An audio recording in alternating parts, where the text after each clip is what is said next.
বাসর ঘরের কথা অনেক মজাদার কথা। বাসর ঘরের কথা অনেকে ভুলতে চায় না। মিষ্টি মিষ্টি আলাপ বাসর ঘরে হয়। জোরে কন হয় না? হয় না? আর জোরে কন হয়? আপনার কি কন কন কন কন কন কিছু কন। বাসর ঘরে রাত্রে স্বামী স্ত্রী আমার বন্ধুগণ বাসর ঘরে মিষ্টি মিষ্টি আলাপ হয়। আমার বন্ধুগণ ডাক দিয়ে বলে, ও পয়গম্বরের স্ত্রী, বাসর ঘরে মিষ্টি মিষ্টি কি আলাপ হয়েছিল দুই একটা কথা যদি স্মরণ করে দিতে পারে তাহলে কি তুমি তাকে স্বামী বলে মানবে? বলে তাহলে তো মানা যায়। উজাইর পয়গম্বর ডাক দিয়ে বলে, ও বিবি, বাসর ঘরের রাত্রে সর্বপ্রথম তুমি আমাকে এই কথাটা বলেছিলে, তোমার কথার পরিপ্রেক্ষিতে আমি এই জবাব দিয়েছিলাম। উজাইর পয়গম্বরের স্ত্রী ডাক দিয়ে বলে, বাবা রে, ছেলে, আর কোনো সন্দেহ নাই, এটা তোর বাপ। আরে পড়ে নেলা ইলাহা ইল্লাল্লাহু উজাইরু নবিউল্লাহ। চিৎকার করে বলুন সুবহানাল্লাহ। হযরতে উজাইরের স্ত্রী এবার ঈমান এনে ফেললো। ডাক দিয়ে বলে, ও পোলা, এতে কোনো সন্দেহ নাই, এটা তোর বাপ। পড়ে ফেললা ইলাহা ইল্লাল্লাহ উজাইরু নবিউল্লাহ। হযরতে আমার বন্ধুগণ উজাইরের পোলার কাছে আমার বন্ধুগণ এবার জিজ্ঞাসা করে, আমার বন্ধুগণ 150 বছরের বুড়ি ডাক দিয়ে বলে, ও পোলা, তুমি বলে বাপ মানো না, বাপ স্বীকার করো না। পোলাই ডাক দিয়ে বলে, আমার চুল পাইকা, দাড়ি পাইকা, চামড়া পর্যন্ত জোড়া হয়ে গেছে, আমি কেমনে করে তাকে মানবো? সে জোয়ান বেটা, এই দুনিয়ার জমিনে তার চুল কাঁচা রয়ে গেছে, এখনো দাড়ি কাঁচা রয়ে গেছে, চামড়াগুলি টাইট রয়েছে, ত্বক পর্যন্ত টাইট রয়েছে, আমি কেমনে করে তাকে বাপ বলে মানবো? আমি বুড়া হয়ে গেছি, এই দুনিয়ার জমিনে আমি কেমনে করে বাপ বলে স্বীকার করব? বলছে, তোমার বাবা এই দুনিয়ার জমিনে বর্তমানে তাওরাত কিতাব পড়ার মতো কোন ব্যক্তি খুঁজে পাওয়া যায় না। তোমার আব্বা যদি, উজাইর পয়গম্বর যদি তাওরাত কিতাব মুখস্থ শোনায় দিতে পারে, তাওরাত কিতাবের হাফেজ তিনি যদি শোনায় দিতে পারে, তাহলে কি তুমি বিশ্বাস করবে নাকি? আমার বন্ধুগণ কয়, তাহলে তো করা যায়, এই জমানায় তাওরাত কিতাবের হাফেজ আর কেউ নাই। আমার বন্ধুগণ হযরত উজাইর পয়গম্বর হাজার হাজার মানুষের সামনে আমার বন্ধুগণ তাওরাত কিতাব যখন শোনায় দিল, আমার বন্ধুগণ সঙ্গে সঙ্গে উজাইরের পোলা, 120 বছরের পোলা, সঙ্গে সঙ্গে ঈমান এনে ফেললো। ডাক দিয়ে বলছে, ও মা, কোনো সন্দেহ নাই, এটা আমার বাপ। পড়ে ফেললাম লা ইলাহা ইল্লাল্লাহু উজাইরু নবিউল্লাহ। চিৎকার করে বলুন সুবহানাল্লাহ। আরো জোরে কোন সুবহানাল্লাহ। এই জন্যই আমার বন্ধুগণ আমি আপনাদের সামনে ঘটনাটা ব্যক্ত করলাম। আমি বলেছিলাম আপনাদেরকে বাপের বয়স 50, ছেলের বয়স 120।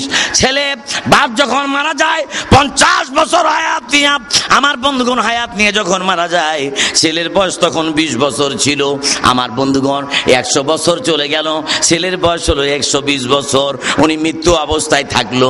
আল্লাহ রাব্বুল আলামিন 50 বছর হায়াত দিয়ে তাকে আবার জীবিত করলেন।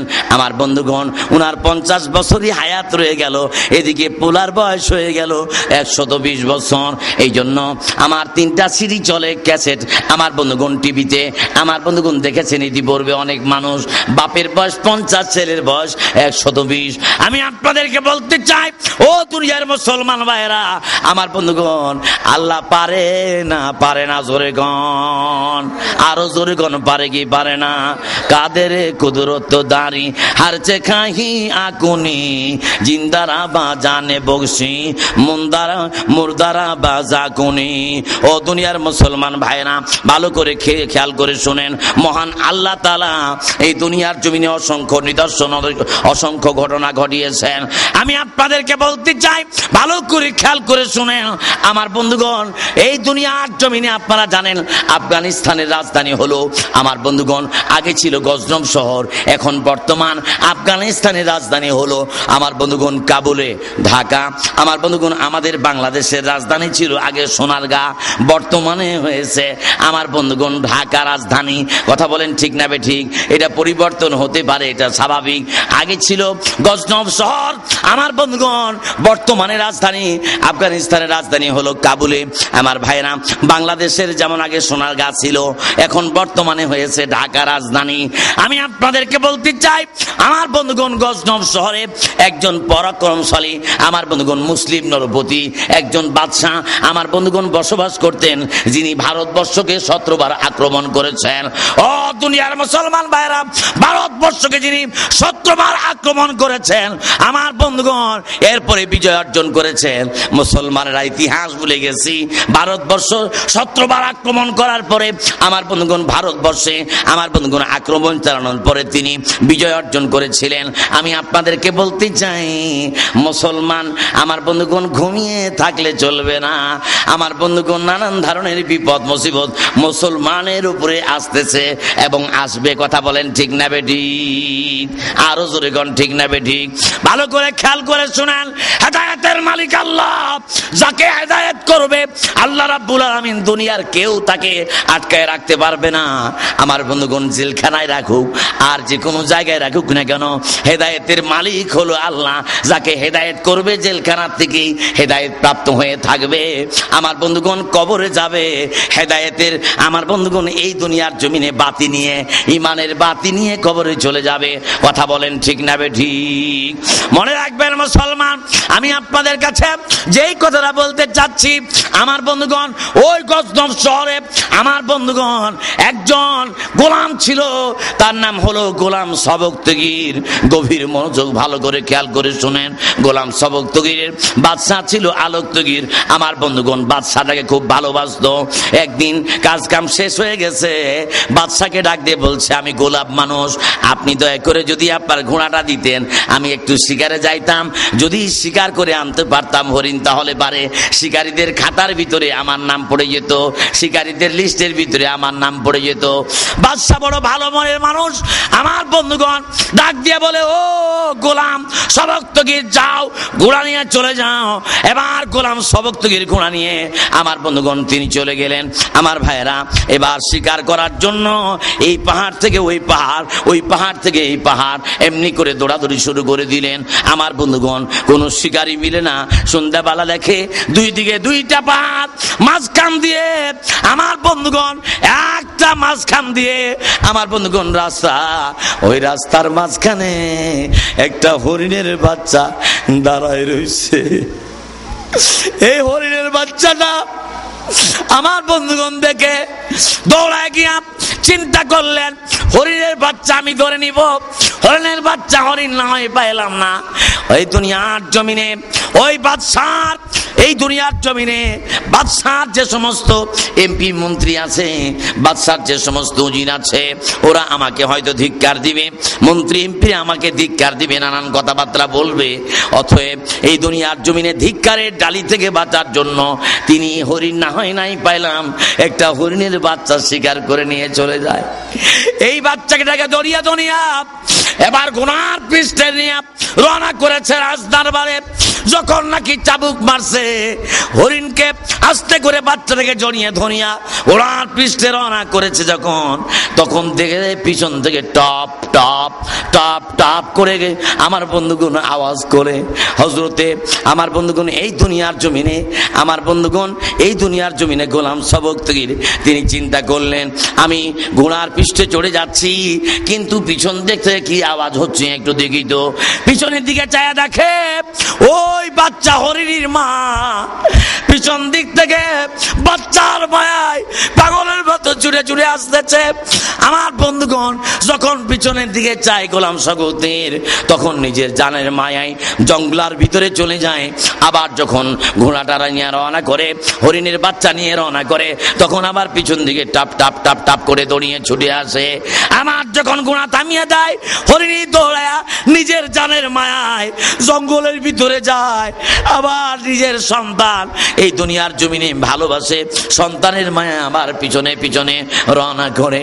এমনি করতে করতে গোলাম সবকতগীর চিন্তা করলেন, হায়রে সর্বনাশ, বিশ্বনবী মুহাম্মদ মুস্তাফা রাস্তা দিয়ে হেঁটে যাচ্ছিলেন, আর আর এই দুনিয়ার জমিনে হরিণী বেঁধে রেখেছিল।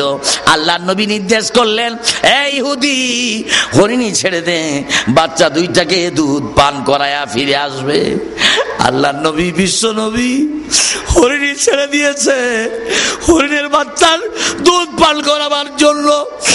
আর বাচ্চা হরিণের মা কান্দে, চোখের পানি ছেড়ে ছেড়ে কান্দে। আর আমি বাচ্চা হরিণী দুনিয়া আমি রাজ দরবারে নিয়ে চলে যাব, আমাকে সবাই বাহবা দিবে, কিন্তু নবীজি আমার প্রতিবাদার হয়ে যাবে। দুনিয়ার এমপি মন্ত্রী আমাকে যতই ধিক্কার দেয়, যতই গালিগুলোজ করুক না কেন, দুনিয়ার জমিনের সমালোচনার ডালি নিয়ে আমি চলে যাব রাজদরবারে, কিন্তু নবীজিকে আমিও সন্তুষ্ট করতে পারবো না। আল্লাহর নবীর কথা স্মরণ করিয়া হরিণের বাচ্চাটা তিনি ছেড়ে দিলেন। আমার বন্ধুগণ, বাচ্চা যাইয়া দৌড়াইয়া মার দুধের বানের ভিতরে দুধ টানতে আরম্ভ করলো। হরিণী মা দুইটা পা সুন্দর করে ছড়াইয়া দিয়েছে, দুধ পান করতেছে। এবার হরিণী চোখের পানি ছেড়ে একবার আকাশের দিকে যায়, আর একবার গোলাম সবক্তগিরির দিকে যায়। একবার আকাশের দিকে চায়, আর একবার গোলাম সবক্তগিরির দিকে চায়। ডাক দিয়ে বলে, ও মাবুদ, আমি হরিণী তোমার দরবারে দরখাস্ত জানাই, এই দুনিয়ার জমিনে এমন নরম মেজাজের মানুষ, এমন কমল মেজাজের মানুষ যদি আফগানিস্তানের বাদশা হইতো তাহলে কতই না ভালো হইতো। আল্লাহ পাকের দরবারে এই হরিণীর দোয়া কবুল হয়ে গেল। আল্লাহ রাব্বুল আলামিন দয়া করে হরিণীর দোয়া কবুল করে নিয়েছেন।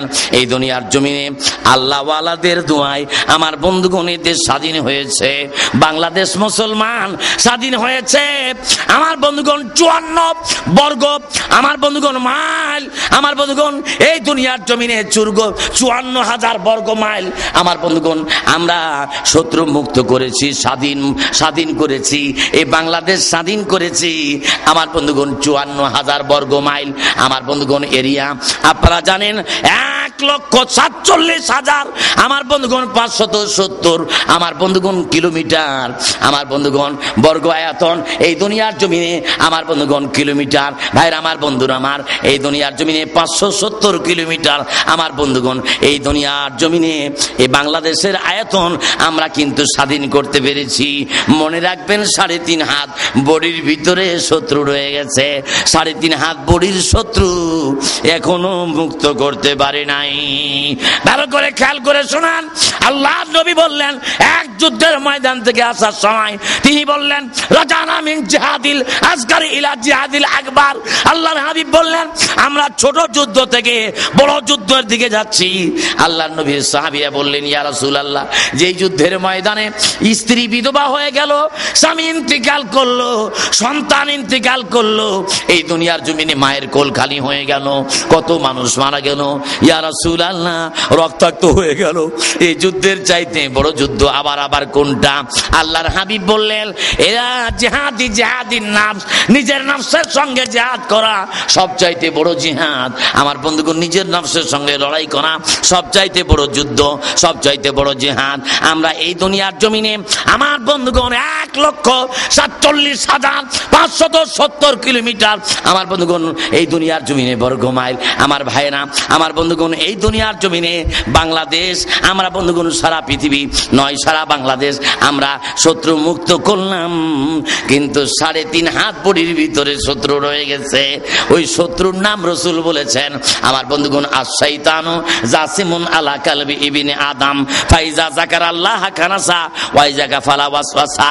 আল্লাহর হাবিব বললেন, প্রত্যেকটা মানুষের ভিতরে একজন শয়তান বসবাস করে। আল্লাহর হাবিবের এক সাহাবী লাফ দিয়ে উঠে দাঁড়িয়ে গেলেন, ইয়া রাসূলুল্লাহ, আপনি তো মানুষ, আপনার ভিতরে কি শয়তান আছে নাকি?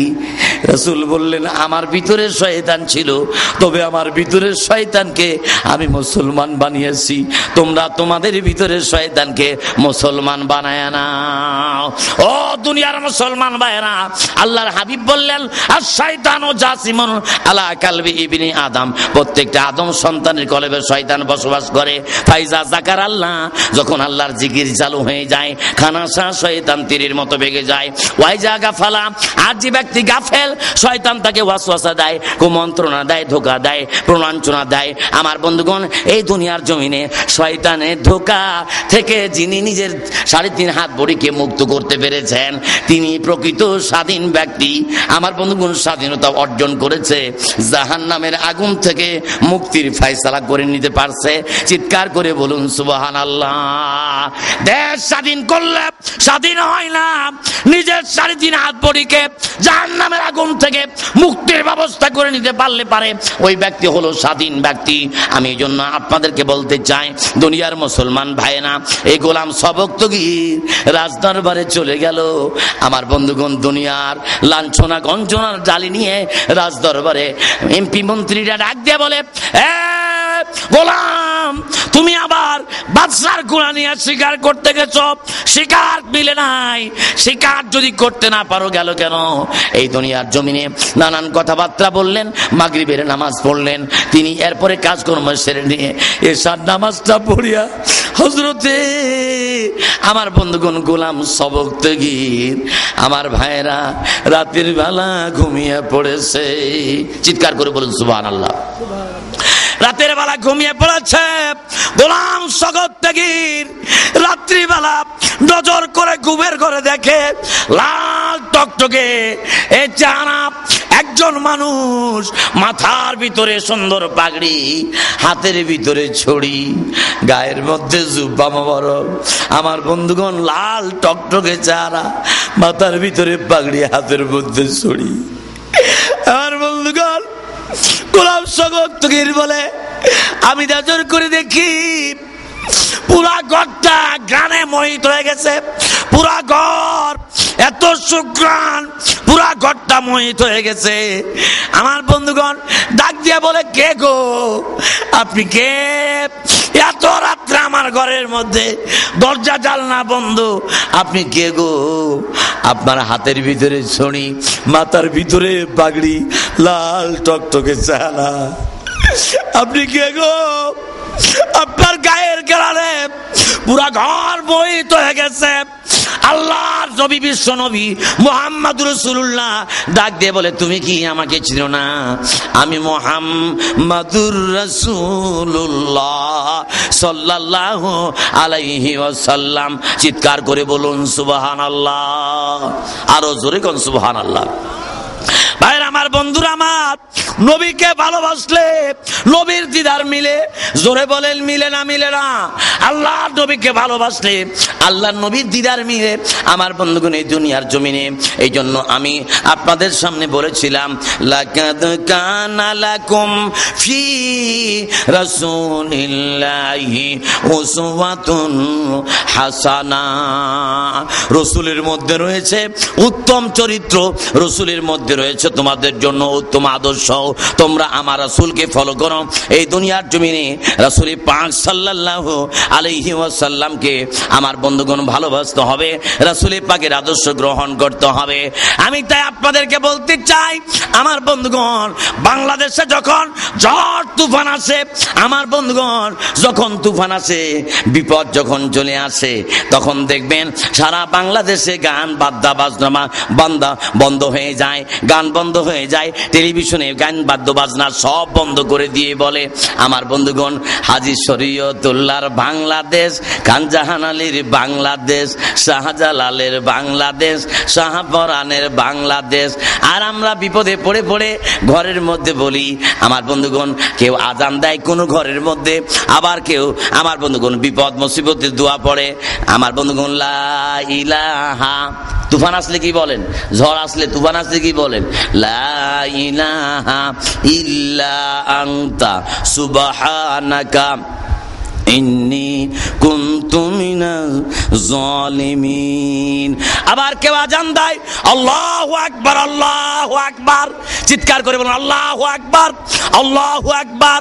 আমার বন্ধুগণ, এই যে আজান দিল, আমার বন্ধুগণ, ও দুনিয়ার মুসলমান, আপনি কেন আজান দিচ্ছেন?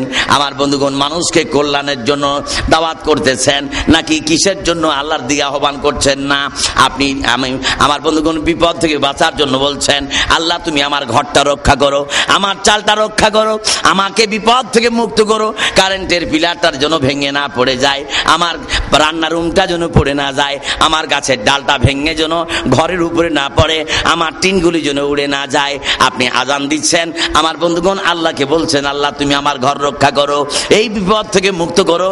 এমনি করে আমরা যখন বলি বিপদে পড়ে মুসিবতে পড়ে, আমার বন্ধুগণ বাংলাদেশের টেলিভিশন তখন গান বন্ধ করে দিয়ে ডাক দিয়ে বলে ওলি আল্লাহদের বাংলাদেশ, শাহজালালের বাংলাদেশ, শাহপরানের বাংলাদেশ, হাজী শরীয়তুল্লাহর বাংলাদেশ, শাহ মখদুমের বাংলাদেশ, জনপুরি কেরামত আলীর বাংলাদেশ। আমার বন্ধুগণ এইভাবে করে হাজী শরীয়তুল্লাহর বাংলাদেশ, ওলি আল্লাহদের বাংলাদেশ, রহম করো আল্লাহ, রহম করো আল্লাহ। আমার বন্ধুগণ আল্লাহ তোমার সাথে দিয়া পারবো না পাল্লা, রহম করো আল্লাহ, এদের ওসিলায় তুমি বাংলাদেশকে রক্ষা করো। এই কথা বলে আমার বন্ধুগণ ওলি আল্লাহদের বাংলাদেশ। ঝড় যখন চলে গেল, তুফান যখন চলে গেল, ঘূর্ণিঝড় চলে গেল, আমার বন্ধুগণ জলোচ্ছ্বাস চলে গেল, আমার বন্ধুগণ সিডর হয়ে গেল, নার্গিস হয়ে গেল, আমার বন্ধুগণ বিজলি হলো, এরপরে আইলা হয়ে গেল। তুফান যখন শেষ হয়ে গেল, প্রধানমন্ত্রী তখন আমার বন্ধুগণ ডাক দিয়ে বলে আমার বাংলাদেশ কার দেশ? জোরে কোন কার দেশ? তুফান যাওয়ার পরে প্রধানমন্ত্রী কয় আমার দেশ, এমপি সাহেব কয় আমার দেশ, মন্ত্রী সাহেব কয় আমার দেশ, আমার বন্ধুগণ চেয়ারম্যান সাহেব কয় আমার এলাকা, মেম্বার সাহেব কয় আমার গ্রাম, আমার এলাকা। আমার বন্ধুগণ বিপদ আসলে পারে আমার বন্ধুগণ এই সমস্ত কথাবার্তা হয়। আমি আপনাদেরকে বলতে চাই ও দুনিয়ার মুসলমান ভাইরা, আমার বন্ধুগণ ওলি আল্লাহদের দুয়ার বরকতে এদের স্বাধীন হয়েছে। আমার বন্ধুগণ নেককার ইমানদার পরহেজগার আলেম ওলামার দুয়াতে এদের স্বাধীন হয়েছে। 30 লক্ষ আমার বন্ধুগণ নারী পুরুষ মায়েরা এই দুনিয়ার জমিনে খতম করে দিয়েছে, মা বোনদেরকে ইজ্জত দিতে হয়েছে। এই তো 16 ডিসেম্বর আমার বন্ধুগণ আপনারা বিভিন্ন ভাবে পালন করেছেন। আমার বন্ধুগণ 26শে মার্চ আমার বন্ধুগণ স্বাধীনতা দিবস পালন করলেন এই দুনিয়ার জমিনে। এটা মার্চ মাস শেষ হয়ে গেল, এটা হলো এপ্রিল মাস চলছে, মার্চ মাস শেষ হলো এপ্রিল মাস। আমি আপনাদেরকে বলতে চাই আমার বন্ধুগণ স্বাধীনতা দিবস ওই দিন পালন করা আপনার জন্য বৈধ হবে, ইমানদারের জন্য যেদিন জাহান্নামের আগুন থেকে 3.5 হাত বুড়িকে মুক্ত করতে পারবেন ওই দিন হলো আপনার স্বাধীনতা দিবস। কথা বলেন ঠিক না বেঠিক? ভাইরা আমার, বন্ধুরা আমার, আমি কোরআন হাদিস থেকে কথা বলছি। আমার বন্ধুগণ মুখের বানাওয়াট কথা বলতে যাচ্ছি না, আমি আর দেরি করব না, একটা এক্সাম্পল দিতে চাই, এরপরে বক্তব্যটা শেষ করে দিতে চাই। আপনাদের কি অসুবিধা হচ্ছে বাজান? জোরে কোন অসুবিধা হচ্ছে? একজন দোষ করে আর একজন জেলে যায়, একজন চুরি করে আর একজন জেল খাটে, একজন দুর্নীতি করে আর একজন দুর্নীতির দায়ে জেলে যায়, একজন বোমা মারে আর একজন আমার বন্ধুগণ জেলে যায়। কথা বলেন ঠিক না বেঠিক? দোষ করে একজন, দোষী হয় আর একজন। আমাদের দেশে উল্টা পাল্টা কাম চলছে না চলে না? জোরে গণ ও মুসলমান, আমেরিকার টুইন টাওয়ার নিজেরা ধ্বংস করলো আর এক লাদেনকে crore crore million billion dollar দিয়া আমার বন্ধুগণ লাদেনের নাম ব্যবহার করলো নিজেরা সারা পৃথিবীর মুসলমানকে জঙ্গিবাদ বানাবার জন্য। এই পায়তারা করেছে, মুসলমানের ষড়যন্ত্র বুঝতে পারে নাই নিজেরা। আমার বন্ধুগণ এই টুইন টাওয়ারকে ধ্বংস করে এক লাদেনকে আমার বন্ধুগণ নাম ব্যবহার করে সারা বিশ্বের মুসলমানদেরকে সন্ত্রাসবাদ বানাবার জন্য পায়তারা করেছে। আমি আপনাদেরকে বলতে চাই আমেরিকা এত বড় এই দুনিয়ার জমিনে ক্ষমতা সারা বিশ্ব চালাইতেছে আর লাদেনকে খুঁজে বের করতে পারে না। এটা কি কথা হলো মুসলমান?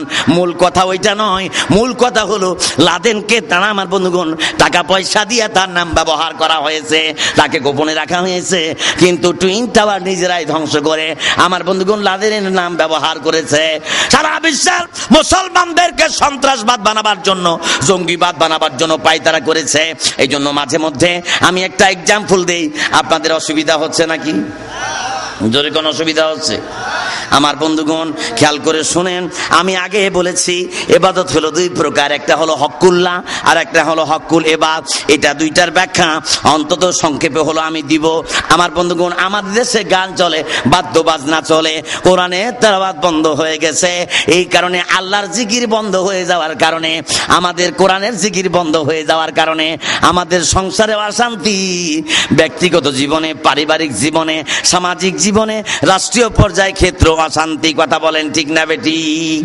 আবার কেউ কেউ বলে আমার বন্ধুগণ যে সংসদে ইসলাম ঢুকানো যাবে না, বঙ্গভবনে নয়, সেক্রেটারিয়াতে নয়, আমার বন্ধুগণ সচিবালয়ে নয়।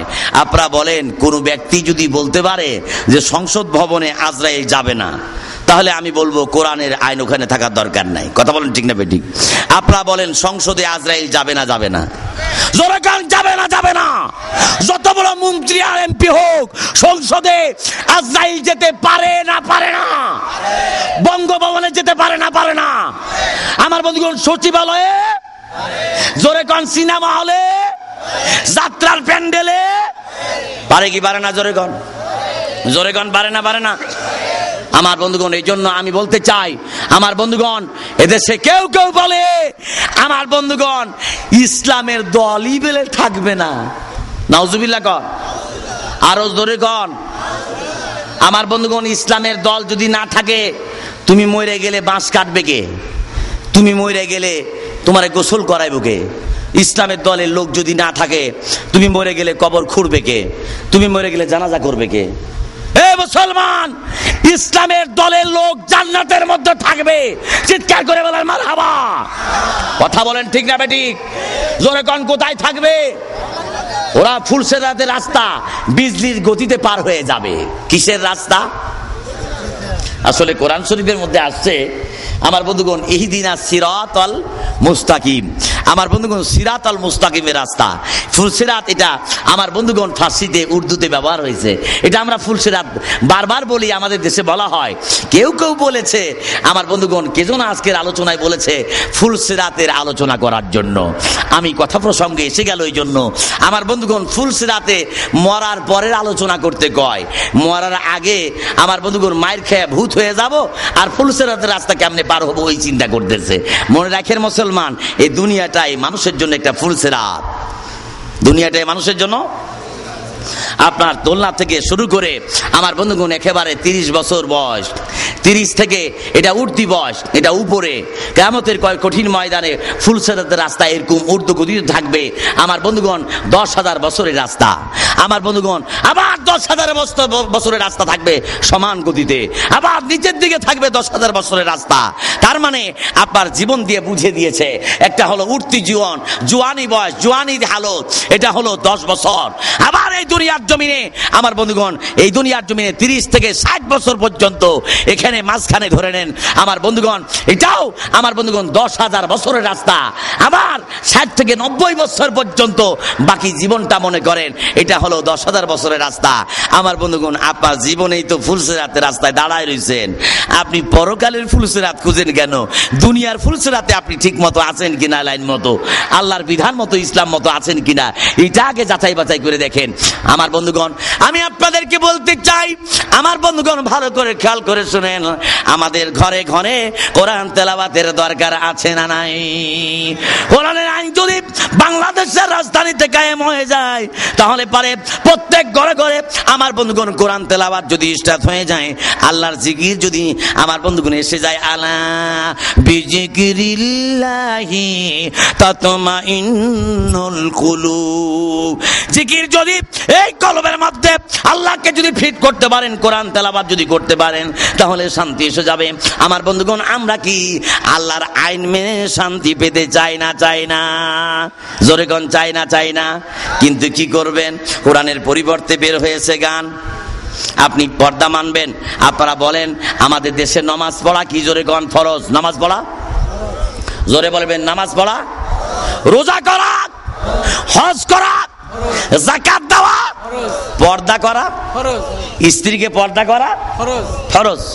আমার বন্ধুগণ আপনি আপনার বেগমকে, আপনার স্ত্রীকে পর্দা করবেন, বোরখা গায়ে দিয়ে বাইরে নিয়ে বের হবেন, স্ট্যান্ডে গিয়ে, ভবানীগঞ্জ স্ট্যান্ডে গিয়ে রিক্সাতে উঠতেছেন, ভ্যানে উঠতেছেন বেগম সাহেবকে নিয়ে, পাশের ভ্যানওয়ালা, আপনি মিশুকে উঠতেছেন, পাশের মিশুকওয়ালা গান ধরেছে, বোরখা আলা মায়ায় আমায় পাগল করেছে, আলতা পড়েছে আবার নূপুর পড়েছে। জোরে কর নাউজুবিল্লাহ, আরো জোরে কর না নাউজুবিল্লাহ। আর অমনি হাতটা উঠায়া 3টা ঠাস ঠাস করে গালের মধ্যে দিয়ে দিবেন। 3টা মানা সুন্নাত। জোরে কর কয়টা? জোরে কর কয়টা? বেটা মই মুরব্বি ছিল না, আমার স্ত্রী তোর কবে পাগল হয়েছে? বোরখা আলা মায়া বলে পাগল হয়েছে। কথা বলেন ঠিক না বেঠিক? ভ্যানালাকে বলবেন তোর স্ত্রীকে কোনোদিন বোরখা পরাইছিস? কয় না। তো তুই যে আমার স্ত্রী বোরখা পরা, একে দেখেই তুই বললি বোরখা আলী পাগল হয়েছে, এ তুমি পাগল হয়েছো? কয় না। তাহলে তুই বললি কেন? এই আর বলবি জীবনে কোনোদিন? আমার বন্ধুগণ 2-4টা লাগাই যখন দিবেন, আমার বন্ধুগণ এই দুনিয়ার জমিনে আমার ভাইরা এই সমস্ত গানগুলি বন্ধ হয়ে যাবে। এই সমস্ত গায়ক গায়িকার জিন্দা কবর দেওয়ার দরকার আছে না নাই? জোরে গান আছে না নাই? আপনার স্ত্রীকে বোরখা পরাইবেন, পর্দা করবেন, এটার ব্যাপারেও গান গায়া এরপরে মার্কেটে ছেড়ে দিয়েছে। আজকালকার যুবক যুবতী গান গাচ্ছে, আমার বন্ধুগণ যুবকেরা গান গাইতেছে, বোরখা আলা মায়া আমায় পাগল করেছে, আলতা পরেছে আবার নূপুর পরেছে। আপনার স্ত্রী যত বলো নেককার, আবেদা, জাহেদা, খালেসা, মুখলেসা, আল্লাহ ওয়ালি, পর্দানিসীন যতই হোক না কেন, আপনার স্ত্রী মনে মনে কইব যে আমার লাবণ্যময় চেহারা, সুন্দর চেহারা দেখে ভ্যানওয়ালাও পাগল। মনে মনে একটা শয়তান নাড়া দিয়ে একটা গুনার কাজ করাই দিবে। কথা বলেন ঠিক না বেঠিক? জনগণ ঠিক না বেঠিক? এই সমস্ত গান বাদ্য বাজনা বন্ধ হয়ে যাক, এটা কি চান না? চান না? কারা কারা চান না? হাত তুলে দেখান। 2-4 জন পাওয়া গেছে, এরা চাই না। জোরে বলেন এইগুলো গান বন্ধ হোক, এটা আমরা চাই কি চাই না? দেখি হাতগুলি কারা কারা চান। নারে তাকবীর, নারে তাকবীর। আল কোরআনের আলোক, কোরআন ছাড়া অন্য কিছু, ইসলাম ছাড়া অন্য কিছু, রাসূল ছাড়া অন্য কিছু, নারায়ে তাকবীর। দুনিয়ার মুসলিম, দুনিয়ার মুসলিম, নারায়ে তাকবীর, লিল্লাহে তাকবীর। ভাইরা আমার, বন্ধুরা আমার, খুব সুন্দর কথা সামনে আসতেছে। আপনারা বলুন, আমাদের দেশে সমস্ত গান বাদ্য বাজনা বন্ধ হোক। আপনাদের বাগমারা থেকে যে রোড গেছে রাজশাহী থেকে ঢাকা, এই ঢাকার রোডে আমার বন্ধুগণ এই পাথর বিছানো আছে। জীবনে কোনদিন দেখছেন রোডের ভিতরে শাপলা ফুল? জোরে কোন দেখেছেন? আমার বন্ধুগণ গেন্দা ফুল দেখেছেন? আমার বন্ধুগণ আপনারা গোলাপ ফুল দেখেছেন? তাহলে তোমার প্রেমের এতই চোট যে তুমি পাথরের মধ্যে ফুল ফুটাইতে চাও। নবীর ভালোবাসা তোমার নাই, আল্লাহর ভালোবাসা নাই, রাসূলের ভালোবাসা নাই। কথা বলেন ঠিক না বেটি? ইসলামের ভালোবাসা নাই। তুমি খালি দুনিয়ার জমিনে ভালোবাসা নিয়ে ব্যস্ত, পাথরে ফুল ফুটাইবা। তোমার প্রেমের এতই চোট। আমি আপনাকে বলতে চাই, এগুলি বন্ধ করা দরকার আছে না নাই? আরো জোরে গান আছে কি নাই? আবার এক বেটি গান গাইছে, আমার বাড়ির সামনে দিয়া বন্ধু বউ নিয়ে হাইটটা যায়, হ্যাঁ বলে বুকটা ফাইটটা যায়। তোর বুক ফাটে কেন? ব্যাপারটা কি? লক্ষণ কি ভালো না খারাপ? খারাপ। পিছনের ভাইরা কয় না, এরা এই দলে আছে। জোরে বলেন, লক্ষণ ভালো না খারাপ? আরো জোরে গান, ভালো না খারাপ? বন্ধুর বউ দেখে তোমার বুক ফাটে কেন? আল্লাহর লেগে তোমার বুক ফাটলো না, রসুলের লেগে তোমার বুক ফাটলো না, আলেম ওলামাকে দেখে তোমার বুক ফাটে না, কলিজা ফাটে না? কথা বলেন ঠিক না বেঠিক? ইসলামের জন্য, নামাজের জন্য, রোজার জন্য তোমার বুক ফাটে না, কলিজা ফাটে না। তোমার খালি এই দুনিয়ার জমিনে কি বলে আমার বন্ধুগণ, বন্ধুর বউ দেখেই তোমার বুকটা ফেটে গেল।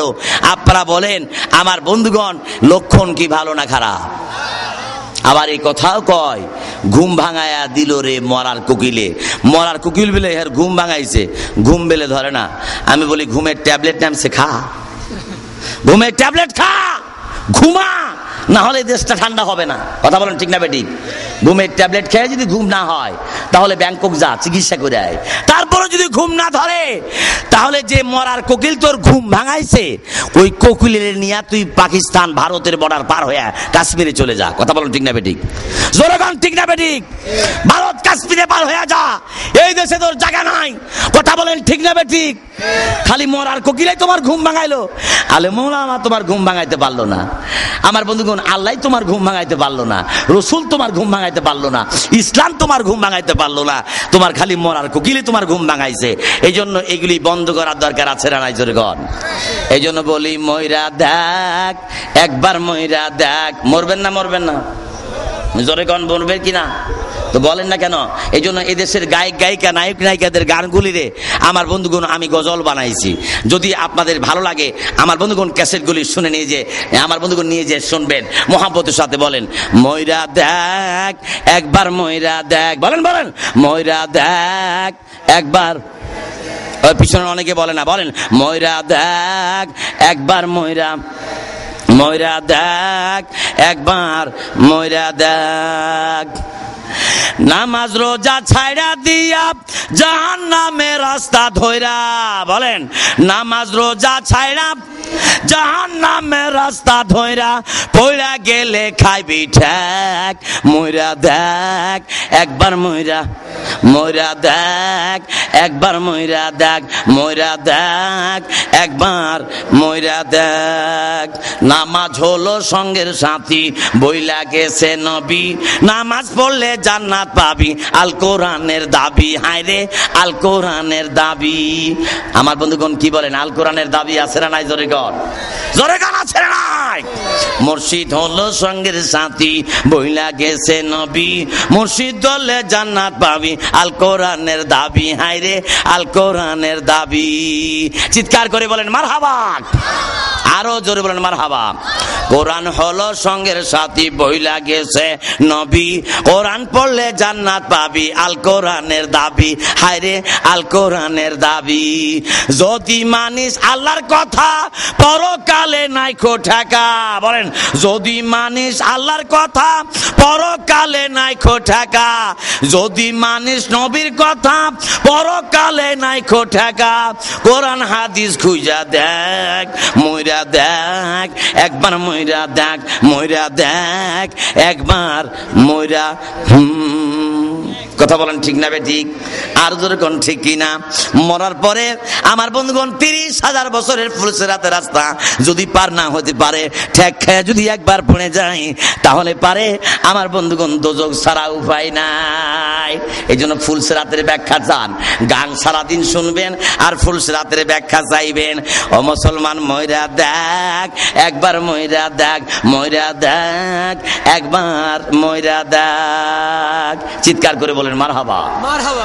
মরার পরে ফুলসিরাতের রাস্তা পার হতে লাগে যদি একটা বার পাও পিছলাম আমার বন্ধুগণ পড়ে যান আমার ভাইয়েরা, তাহলে পারে আমার বন্ধুগণ সরু রাস্তা, আমার বন্ধুগণ চুল হইতে চিকন হবে, হীরা হইতে ধার, মুরা বান্দা গুনাহগার কেমনে হবে পার, মুরা বান্দা গুনাহগার কেমনে হবে পার। হ্যাঁ দুনিয়ার মুসলমান ভাইয়েরা, আমি এই জন্য আপনাদেরকে বলতে চাই গান বাদ্য বাজনা ছেড়ে দিয়ে আমার বন্ধুগণ ফুলের পূজা ছেড়ে দিয়ে মূলের দিকে আসতে হবে। এই জন্য বলছিলাম মহাব্বতের সাথে আপনারা বলেন আমার বন্ধুগণ আমার মন ছুঁইটা আছে মদিনা। বলেন আমার মন ছুঁইটা আছে মদিনা, তোরা আমায় বান্দিস না। বলেন আমার মন ছুঁইটা আছে মদিনা, তোরা আমায় বান্দিস না। মদিনা যে আসল, বলেন না কেন, মদিনা যে আসল, আল্লাহ বন্ধুর দিওয়ানা, তাই তো প্রিয় মদিনা। মদিনা যে প্রেমের ঠিকানা, আরে মদিনা যে আসল। মদিনা কিসের ঠিকানা? প্রেমের। জোরে কোন কিসের ঠিকানা? এদেশের যুবক যুবতী গায়ক গায়িকার প্রেমের ঠিকানা হলো ভিন্ন জগৎ, স্বপ্নপুরী, কুয়াকাটা, কক্সবাজার, পাথর কাটা, সমুদ্র সৈকত, আমার বন্ধুগণ হিমছড়ি, এরপরে মাধবকুণ্ড, এরপরে সিলেট, চিড়িয়াখানা, আমার বন্ধুগণ জাদুঘর, শিশু পার্ক। এগুলো হলো যুবক যুবতীর প্রেমের ঠিকানা, নায়ক নায়িকা গায়ক গায়িকার প্রেমের ঠিকানা। আর মুমিন মুসলমান ইমানদার পরহেজগার আল্লাহওয়ালা আলেম ওলামা আমার বন্ধুগণ নায়েবে রাসূলের প্রেমের ঠিকানা সোনার মদিনা। জোরে কোন সোনার, সোনার মদিনা। বলেন না কেন, বলেন সোনার এই জন্য আমার মন ছুটাছে মদিনা, বলেন আমার মন ছুটাছে মদিনা, তোরা আমায় বান্দিস না, মদিনা যে আসল ঠিকানা, আরে মদিনা যে আমার মন ছুটাছে মদিনা, তোরা আমায় বান্দিস না, মদিনা যে আসল ঠিকানা। আল্লাহ বন্ধুর দিওয়ানা, তাই তো প্রিয় মদিনা, মদিনা যে প্রেমের ঠিকানা, আরে মদিনা যে প্রেমের ঠিকানা। চিৎকার করে বলেন মারহাবা, আরো জোরে বলেন মারহাবা। সবাই করে কাবার তুয়াব, কাবা করে কার তুয়াব, বেদের খবর একবার নিলা না, আরে বেদের খবর একবার নিলা না। আমার মন ছুটাছে মদিনা, তোরা আমায় বান্দিস না, মদিনা যে আসল ঠিকানা। আমার মন ছুটাছে মদিনা, তোরা আমায় বান্দিস না, মদিনা যে আসল ঠিকানা। যেথায় আল্লাহর বন্ধুর বাস, তুই কি তার মহব্বত চাস, যেথায় আল্লাহর বন্ধুর বাস, তুই কি তার মহব্বত চাস, মদিনা কেন ভালোবাসিস না, আরে আল কোরআন কেন ভালোবাসিস না, আরে সংগঠন কেন ভালোবাসিস না, আরে নবীদের কেন ভালোবাসিস না, আরে আলেমদের কেন ভালোবাসিস না, আরে বুজুর্গ কেন ভালোবাসিস না, আরে ওলিদের কেন ভালোবাসিস না, আরে আশিকদের কেন ভালোবাসিস না, আরে মুমিনদের কেন ভালোবাসিস না। আমার মন ছুটাছে মদিনা, তোরা আমায় বান্দিস না, মদিনা যে আসল ঠিকানা। চিৎকার করে বলেন মারহাবা। আমার বন্ধুগণ, নোটিশ এসে গেছে, অল্প সময়ের ভিতরে আমার বক্তব্য শেষ করব। তবে এর আগে আমি বলতে চাই, আল্লাহ নিজে কোরআন শরীফে এক্সাম্পল পেশ করেছে, উদাহরণ পেশ করেছে। সূরার নাম সূরাতুল বাকারা। আল্লাহ রাব্বুল আলামিন আমার বন্ধুগণ একটা গাভীর উপমা দিয়েছেন। সূরার নাম সূরাতুল আনকাবুত, একটা মাকড়াসার উপমা দিয়েছে। আমি একটা এক্সাম্পল দিয়েই আমার বক্তব্য আমি ইতি টানবো। আমার বন্ধুগণ, অসুবিধা হচ্ছে আপনাদের? জোরে কর না কেন, জোরে কর, অসুবিধা হচ্ছে? এক বেচারা অসুস্থ, খুব ভালো করে খেয়াল করে শুনুন। ডাক্তারের কাছে গেছে, ডাক্তার বলছে, বাবা তোমার তো জটিল কঠিন রোগ হয়েছে, আগামীকালকে সকালবেলা খালি পেটে প্রস্রাব করে বোতল ভরায়া সকাল 11টার সময় চেম্বার খুলবো, তুমি নিয়ে আসবে।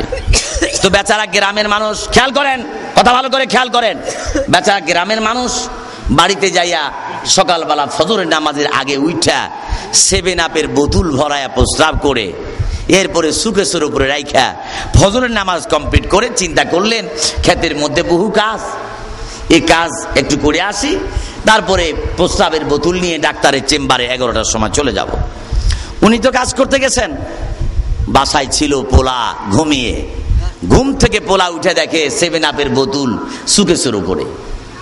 মনে বললে ভাবলেন সুবর্ণ সুযোগ, ভাইয়ে গেছে স্কুলে, আপু গেছে মাদ্রাসায়, আর আমি একা বাসায়। আব্বু তো এনেছে 7 আপের বোতল, পুরাটা আজকে মারবো যা করে খোদায়।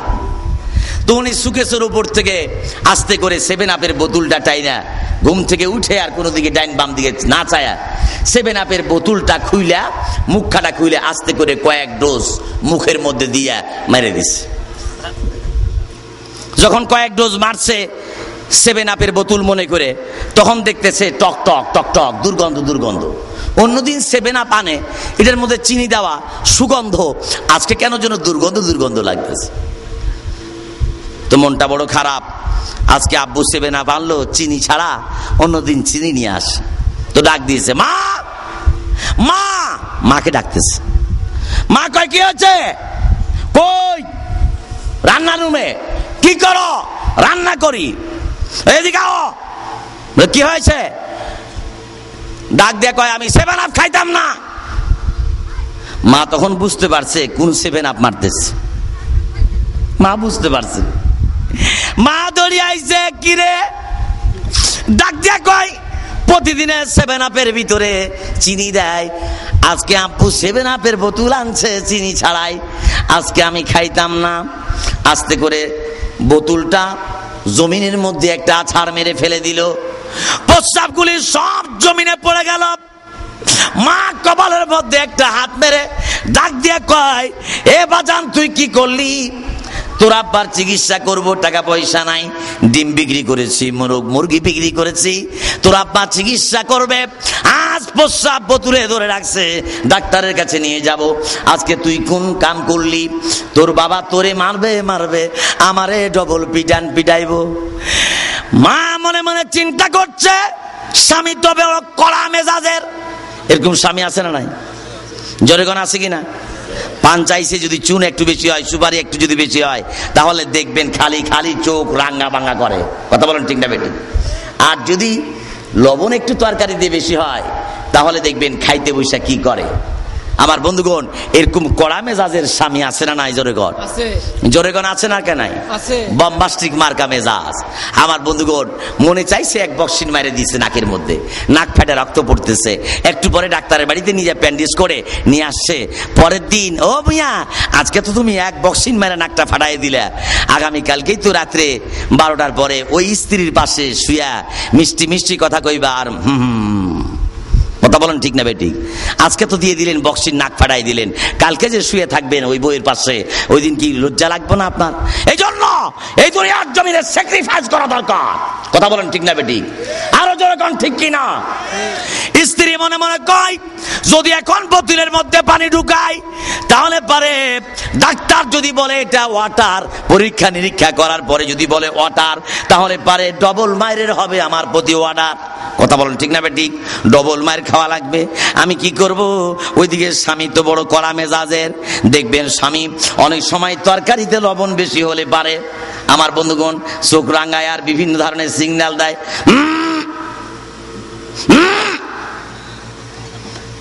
স্ত্রী কয়, অমন করো কেন গো, কি হয়েছে? তরকারিতে লবণ বেশি কা? তোর বাপে কি লবণের বস্তা কিনে দিয়ে গেছে? এই মিয়া, লবণের বস্তা কিনে না দিলে কি হবে? 3 লাখ টাকা ডিমান্ড দেয় নাই? লবণ কিন আর খা, মরিচও কিন, হলুদও কিন। কথা বলেন ঠিক না বেটি? ডিমান্ডের টাকা দিয়েছে না দেয় নাই? 3 লাখ 5 লাখ টাকা দেয় নাই? মাইয়া জন্ম দিয়া তুই ঠেকাই পড়ছে, তোমারে চাকরি দিব, 5 লাখ টাকা ক্যাশ দিবে, এরপরে তোমারে ফ্রিজ, কালার টিভি, সুকেস, আলমারি, ফিন্নি সেট, ডিনার সেট, একবারে মাইয়া জন্ম দিয়ে এতই বিপদ, সবকিছু তোমারে দেওয়া লাগবে। কথা বলেন ঠিক না বেটি?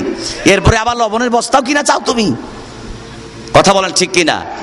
ডিমান্ডের টাকা নেওয়া কি হালাল না হারাম? স্ত্রীকে পিটানো হারাম। জোরে কোন কি? স্ত্রীর চেহারায় আঘাত করা কি? জোরে কোন কি? ওয়াসিরুহুন্না বিমারুফ। রাসূল বললেন, তোমরা স্ত্রীদের সাথে ভালো ব্যবহার করো। আমি আপনাদেরকে বলতে চাই, স্ত্রীর সঙ্গে ভালো ব্যবহার করতে চান না? চান না? জোরে কোন চান না? চান না? কারা কারা চান একটু হাত তুলে দেখান দেখি। আল্লাহ রাব্বুল আলামিনের বিধানকে মেনে চলবেন। খালি নামাজ পড়া ফরজ নয় মুসলমান, স্ত্রীর সাথে ভালো ব্যবহার করা। রাসূল বলেছেন, ওয়াসিরুহুন্না বিমারুফ। চিৎকার করে বলেন মারহাবা, নারায়ে তাকবীর। আর স্ত্রীকে মারবেন, চেহারার মধ্যে আর মারবেন? আরে আস্তে কোন, হেরা আবার শুনবো। মহিলারা কয়, এই হুজুরেরই দরকার, কবলাইতেছে আর জীবনে আমাকে মারতো না। জোরে কও সুবহানাল্লাহ। আমার বন্ধুগণ, অনেক যুবকেরা আমার বন্ধুগণ হাত উঠাইছে, এখনো বিয়েই করে নাই। আমার বন্ধুগণ এখনো বিয়েই করে নাই, কয় স্ত্রীকে আর মারতাম না। আমার বন্ধুগণ হাত উঠাইছেন, আফসোস করেন না, একদিন তো বিয়ে করবেন, যেদিন করবেন সেদিন মাইরেন না। কথা বলেন ঠিক না বেটি? আফসোস করার দরকার নাই। এখানে এমনও নাবালক বাচ্চা হাত উঠাইছে, যার বইয়ের জন্ম এখনো হয় নাই, সেও হাত উঠাইছে, স্ত্রীকে মারতো না। জোরে কও সুবহানাল্লাহ। রুল আমিন যুক্তিবাদীর কথা আল্লাহ যেন স্মরণ করায় দেয়, যেদিন সে সাবালক হয়ে বিয়ে করবে, বাসর ঘরে ঢুকবে, আমার বন্ধুগণ ওই দিন যেন স্মরণ করায় দেয় আল্লাহ, জীবনে যেন ওই স্ত্রীকে চেহারার ভিতরে না পিটাই। কথা বলেন ঠিক না বেটি? আপনারা বলেন, আমার বন্ধুগণ আপনারা বলেন, ডিমান্ডের টাকা কি হালাল না হারাম? জোরে কোন হালাল না হারাম? আর ডিমান্ডের টাকা নিবেন? জোরে কোন নিবেন? কারা কারা আল্লাহর আইন মানবেন? হাত তুলে দেখান দেখি। কারা কারা আল্লাহর আইন মানবেন? নারায়ে তাকবীর। আর ডিমান্ডের টাকা নিবেন? হালাল না হারাম? হাত নামান। আমার বন্ধুগণ অনেক মুরব্বীরা হাত উঠাইছে, বিয়ে আর খান করবে, ডিমান্ড নিবে না। মুরব্বীরা যদি এই নিয়াতে হাত তুলেন যা করে খোদাই বিয়ার আখ্যান করব, ডিমান্ড নিব না, তাহলে কিন্তু অসুবিধা আছে। চাচি আম্মা বলবে কোন হুজুর আইছে রে, শেষ পর্যন্ত আমি থাকার পরে আর একটা বিয়ার পারমিশন দিছে। আমি বলবো মা দুঃখ করেন না, আপনি চিন্তা করেন না, আমি এই নিয়াতে হাত উঠাই নাই। আর যদি কেউ এই নিয়াতে হাতও উঠায় তবুও তো সে আল্লাহর হুকুম মানবে। যদি করে আর আখ্যান করুক, বর্তমান সরকার বিধবা ভাতা চালু করছে, আপনার চিন্তার কারণ নাই। কথা বল ঠিক না বেঠিক? জোরে কান ঠিক না বেঠিক? মুরব্বীরা এই নিয়াতে হাত তুলবেন যে আর এই দুনিয়ার জমিনে ছেলেকে বিয়া করাবো, ডিমান্ড নিব না, নাতিকে বিয়া করাবো, ডিমান্ড নিব না। যদি এই নিয়াতে হাত তুলেন যা করে খোদাই বিয়া রাখান করবো, ডিমান্ড নিব না, তাহলে অসুবিধা আছে। কথা বলেন ঠিক না বেঠিক? চাচি আম্মা আমাকে আবার ধরবো, হুজুর আপনি এই মশলা দিলেন কেন, আমার এই বিপদে ফালাইলেন, তাহলে আমি মুসিবতে পড়ে যাব। সময় আমার শেষ হয়ে যাচ্ছে, কথাটাকে শেষ করে দিচ্ছি আমিও। আমার বন্ধুগণ ভালো করে খেয়াল করে শুনুন, আমার ভাইরা, আমার বন্ধুগণ, মা কপালে হাত দিয়ে বসে আছে, কথা কিন্তু শেষ। মা কিন্তু কপালে হাত দিয়ে, মা ডাক দিয়ে বলে বাজান তুই কি কাম করলি, তোর বাবা যে রাগী, তোরে মারবে মারবে, আমারে ধরে পিটাইবে। মা তুমি কান্দো কেন? মায়ের কান্দনে সন্তান কানলে ছোট বাচ্চা বুঝে না। ডাক দিয়ে বলে তোর বাবার প্রসাব ফেলে দিলি কেন? তোর বাবা যে আমারে মারবে, আমি এখন কি করতাম? দেখবেন বাচ্চারা আমার বন্ধুগণ মিষ্টি মিষ্টি কথা বলে, সুন্দর সুন্দর কথা বলে, জ্ঞানী জ্ঞানী কথা বলে। বাচ্চা ডাক দিয়ে বলে মা তুমি কান্দো কেন? আব্বার প্রসাব ফেলে দিয়েছি তো কি হয়েছে? তুমি প্রসাব করে বোতল ভরা থুয়ে দাও, তাহলে তো হয়ে গেল। মা খুশি হয়ে গেছে, কই বাবারে তুই বড় জ্ঞানী হবি, এই বিপদের সময় সুন্দর কথা বলছিস, সুন্দর একটা পরামর্শ দিয়েছিস, তুই বড় মডেল হবি, তুই বড় পণ্ডিত হবি, তুই বড় জ্ঞানী হবি। এ বাজান আসলে তুই জ্ঞানের কথা বলেছিস। এ বাবা তোর বাবা যদি দেখে বলে আমি রাস্তার কিনারে দাঁড়াইলাম, আমি গেটের বাইরে দাঁড়াবো, আব্বু যদি আসে চকলেট কিনতে নিয়ে যাব, এই ফাঁকে 7 আপের বোতল নিয়ে বাথরুমে যায় প্রসাব করে তুমি ভরায়া সুকেশের উপরে রেখে দাও। মা আমার বন্ধুগণ পোলাকে বাইরে দাঁড় করায়া প্রসাবের বোতল 7 আপের বোতল লইয়া আমার বন্ধুগণ বাথরুমে ঢুইকা প্রসাব কইরা সুকেশের উপরে রেখে দিস। একটু পরে স্বামী এসে বলে প্রসাবের বোতল কই? ওই যে হেনে রাখছো হেনে আছে, আমি কি তোমার বোতল বোতল দেখছি নাকি? কারণ জানে যে মেজাজ করা, যদি আবার যাই না ফেলায় তাহলে তো অসুবিধা, যেন জানতে না পারে। স্বামী প্রসাবের বোতল 7 আপের বোতল লইয়া ডাক্তারের চেম্বারে গেলে পারে, ডাক্তার পরীক্ষা নিরীক্ষা করে রিপোর্ট চলে আসলো। কি আসলো? রিপোর্ট চলে আসছে। এবার রিপোর্টের দিকে তাকায় দেখে সর্বনাশ, এই রোগ তো কোনো মানুষের হইতে দেখি নাই। একবার রিপোর্টের দিকে তাকাই, একবার রোগীর চেহারার দিকে তাকাই, একবার প্রসাবের বোতলের দিকে তাকায়, আর একবার রোগীর পেটের দিকে তাকায়। একবার আমার বন্ধুগণ রিপোর্টের দিকে তাকায়, একবার চেহারার দিকে তাকায়, একবার প্রসাবের বোতলের দিকে তাকায়, একবার রোগীর পেটের দিকে তাকায়। হিসাব কিতাব মিলাতে পারে না। রোগী মনে মনে ভাবছে সর্বনাশ, আমার বুঝি কোনো জটিল কঠিন রোগ হয়েছে। স্যার আমার কি হয়েছে? আমার কি গ্যাস্ট্রিক হয়েছে, আলসার? না। তাহলে কি হয়েছে স্যার? ক্যান্সার? বলে তাও না। কিডনি নষ্ট হয়েছে? তাও না। তাহলে বাল্ব নষ্ট হয়েছে? তাও না। স্যার কি রোগ হয়েছে? বলে তোমার জটিল কঠিন রোগ দেখা দিয়েছে। আমি রিপোর্ট পাইয়া বড় অভিভূত হয়েছি। বলছে তোমার কাছে এখন কথা আমি জিজ্ঞাসা করি, একটা কথা তুমি সঠিক উত্তর দিবে, তাহলে আমি জিনিসটা বুঝতে পারবো। ডাক দিয়ে বলে রোগী মশাই জটিল কঠিন রোগ হয়েছে, এই রোগ দুনিয়াতে কোনো পুরুষ মানুষের দেখা দেয় নাই। বলে স্যার কি রোগ? বলে এর আগে জানতে চাই প্রস্তাবটা কি তোমার? বলছে স্যার আল্লাহর কসম করে বলছি ফজরের নামাজের আগে 7 আপের বোতল ভরায়া থুইছি স্যার, এরপরে ফজরের নামাজ পড়ছি, প্রসাবটা স্যার আমার আল্লাহর কসম করে বলছি ফজরের নামাজের আগে ভরাইছি বোতল, একবারে খালি পেটে। আমার বন্ধুগণ ডাক্তার মশাই ডাক দিয়ে বলে, রোগী রে, এই প্রস্রাব যদি তোমার হয়, তোমার প্রস্রাবের রিপোর্ট যা এসেছে, তোমার প্রস্রাবের রিপোর্ট যা আমি পাইলাম, তাতে দেখতেছি তোমার রোগটা হলো তোমার পেটের মধ্যে 5 মাসের বাচ্চা। রোগী কি আর রোগী আছে ভাই? জোরে কোন রোগী কি আর রোগী আছে? রোগী শেষ। কথা বলেন ঠিক না বেটি? রোগী কয় সর্বনাশ। যদি স্ত্রীকে বলি আমি 5 মাস, স্ত্রী কইব তোরে বাইন তালাক। যদি পোলা মায়াকে বলি আমি 5 মাস, পোলা মায়া বলবো ছি ছি আব্বু তুমি 5 মাস, তোমার মতো আব্বুর দরকার নাই, নো লাইক নো লাইক। তাহলে যাইতাম কই? গ্রামের মানুষ যদি শুনে আমি 5 মাস, তাহলে পারে গ্রামের মানুষ আমার ঠাট্টা করবে, বিদ্রুপ করবে, মাস্কারি করবে। কই যাইতাম রে? রোগী ডাক্তারের কাছ থেকে বিদায় নিয়া মাথা গরম হয়ে গেছে, বাড়িতে যাইয়া রোগের কথা কয় না, দিনের বেলা খায় না, রাতের বেলা ঘুমায় না, দিনের বেলা খাওয়ান নাই, রাতের বেলা ঘুম নাই, 1 দিন 2 দিন 3 দিন 10 দিন 20 দিন। হঠাৎ স্ত্রী চায় দেখে স্বামী কেন যেন খায় না, দিনের বেলা রাতের বেলা ঘুমায় না। স্ত্রী মিস্ত্রির কদম ধরিয়া ডাক দিয়ে বলে, ও মিস্ত্রি, আমি তোমার স্ত্রী, আমি তোমার মনের কথা নয় কোনোদিন জানতে পারি, আজ তোমার মনের কথাটা খুলে বলবে। তোমার কি অসুখ হয়েছে, তোমার কি বিমার হয়েছে, তোমার কি রোগ দেখা দিয়েছে? প্রয়োজন বধে হালের গরু বিক্রি করব, প্রয়োজন বধে আমি বাড়ি ভিটা বিক্রি করব, তোমাকে নিয়ে ব্যাংকক যাব, চিকিৎসা করব। তোমার কি রোগ হয়েছে গো স্বামী? আমি তোমার স্ত্রী। ও মিস্ত্রি, তোমার কাছে কি গোপন রোগের কথাটা জানতে পারি? স্ত্রী ডাক দিয়ে বলে, জলদি করে বলো, তুমি আমাকে রোগের কথাটা বলো। মিস্ত্রি ডাক দিয়ে কয়, স্ত্রী রে, আমি তোরে রোগের কথা বলতে পারি যদি তুই দুনিয়ার জমিনে কোনো মানুষকে না বলিস। ওয়াদাতে দুনিয়ার কোনো মানুষকে তুই আমার রোগের কথা বলতে পারবি না। ডাক দিয়ে বলে, স্বামী গো, তোমার শরীরটা সুঠাম দেহের অধিকারী, স্বাস্থ্য তোমার অনেক ভালো ছিল, স্বাস্থ্য ডেভেলপ হচ্ছিল, হঠাৎ করে তোমার স্বাস্থ্য কমে গেল, শুকিয়ে তুমি কাঠ হয়ে গেছো। স্বামী গোপন রোগের কথা বলো, অবশ্যই আমি কারো কাছে বলবো না। ডাক দিয়ে বলে, বিবি, ডাক্তার বলেছে আমার যে গোপন রোগ, আমার পেটে বেলে 5 মাসের বাচ্চা।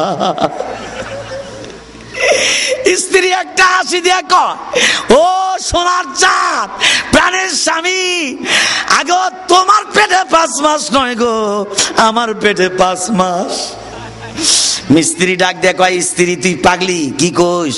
ডাক্তারে কইছে আমার পেটে 5 মাস, তুই কই তোর পেটে 5 মাস? ব্যাপার কি?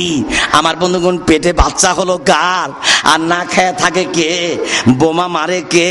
আর দোষ দেয় কাদেরকে? কথা বলেন ঠিক না বেঠিক? জোরে কোন ঠিক না বেঠিক?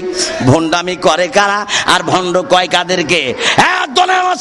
সন্ত্রাসী করে কারা আর সন্ত্রাসবাদ কিংবা জঙ্গিবাদ বলে কাদেরকে? আমি বলতে চাই, মুসলমান, এদেশে দোষ করে একজন, জেলে যায় আর একজন, চুরি করে একজন, আমার বন্ধুগণ জেল খাটে আর একজন, দুর্নীতি করে একজন, দুর্নীতির দায়ে আমার বন্ধুগণ জেলে যায় আর একজন।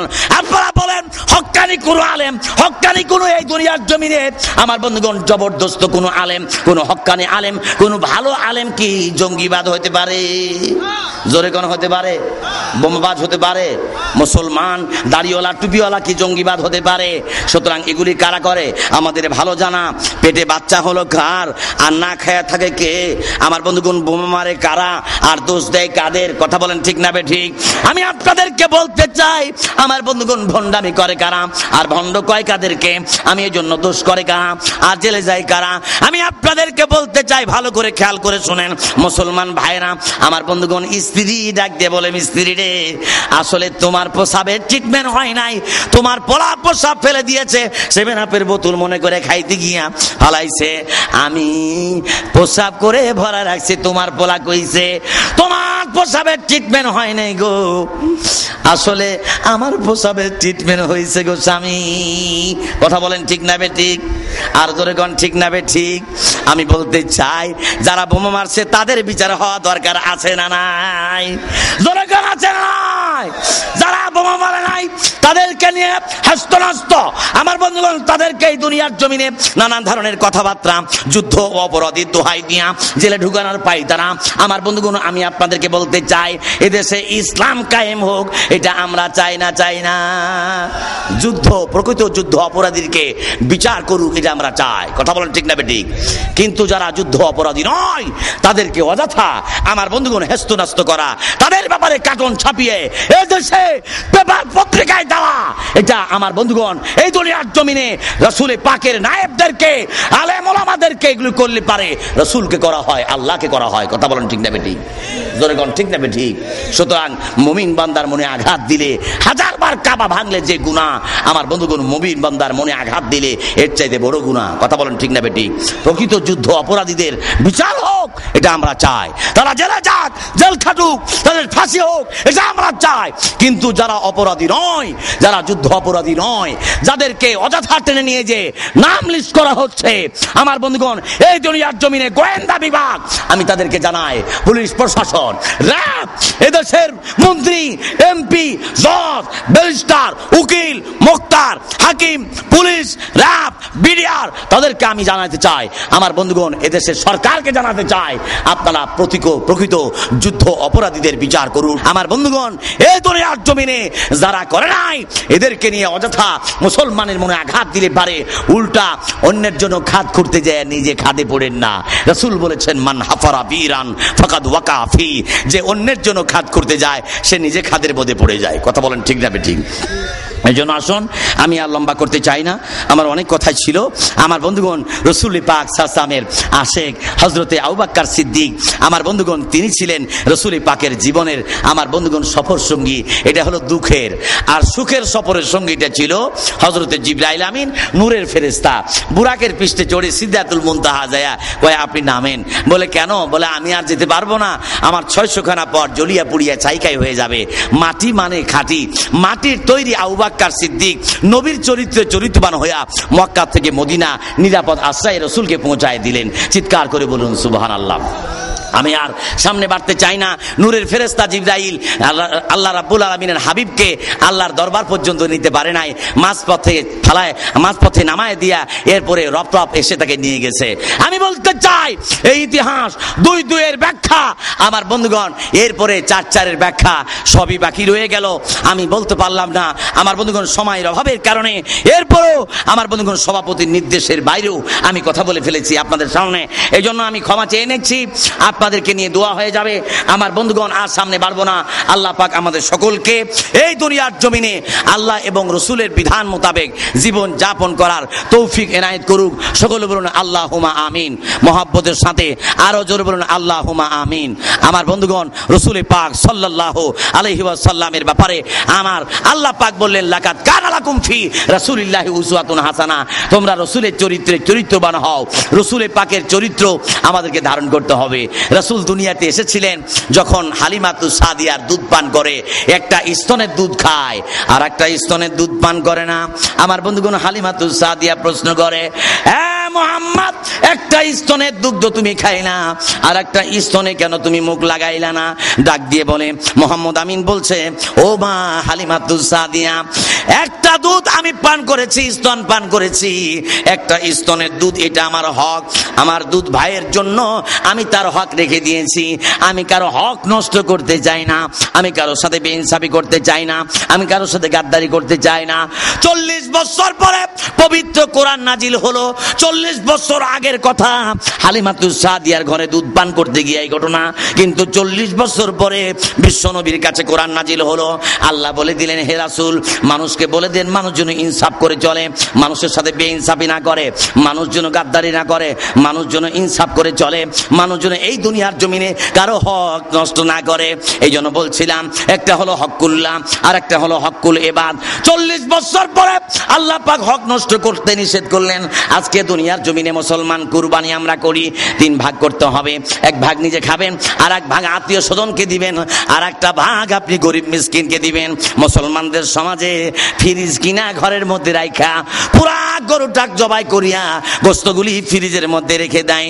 এতিমের হক এতিমকে দেয় না, আত্মীয় স্বজনের হক আত্মীয় স্বজনকে দেয় না। মনে রাখবেন মুসলমান, কোরআন নাজিলের উদ্দেশ্য হলো 3টা। আমার বন্ধুগণ মনে রাখবেন মুসলমান, ইয়াকিন হলো 3 প্রকার। আমার বন্ধুগণ, কাফনের কাপড় পুরুষ মানুষকে 3টা পড়তে হয়। কবরে 3টা প্রশ্ন হবে, মান রব্বুকা, ওমান দিনুকা, ওমান নাবিয়ুকা, ওমান হাজারুল রাজুল মান হাজা। মনে রাখবেন মুসলমান, একটা হলো সাময়িক পরীক্ষা, প্রথম সাময়িক পরীক্ষা, আর একটা হলো দ্বিতীয় সাময়িক পরীক্ষা, আর একটা হলো বার্ষিক পরীক্ষা। এটাকে ফাইনাল পরীক্ষা বলে।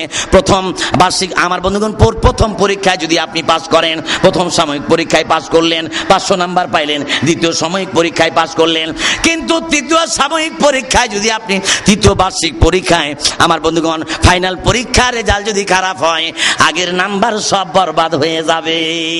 এই জন্য আমি আপনাকে বলবো, কোরআন নাজিলের উদ্দেশ্য 3টা। 1 নম্বরে তাওহীদ প্রতিষ্ঠা করতে হবে, 2 নম্বরে শিরক বর্জন করতে হবে, 3 নম্বরে জীবনের সর্বক্ষেত্রে আল্লাহ পাকের গোলামির নিয়াত করতে হবে। এই জন্য ইয়াকিন হলো 3 প্রকার, ইলমুল ইয়াকিন, আইনুল ইয়াকিন, আর হাক্কুল ইয়াকিন। এই জন্য কোরআনে আল্লাহ বলেছেন, আতিউল্লাহ ওয়া আতিউর রাসূলা ওয়া উলিল আমরি মিনকুম। এখানে 3টা কথা বলেছেন।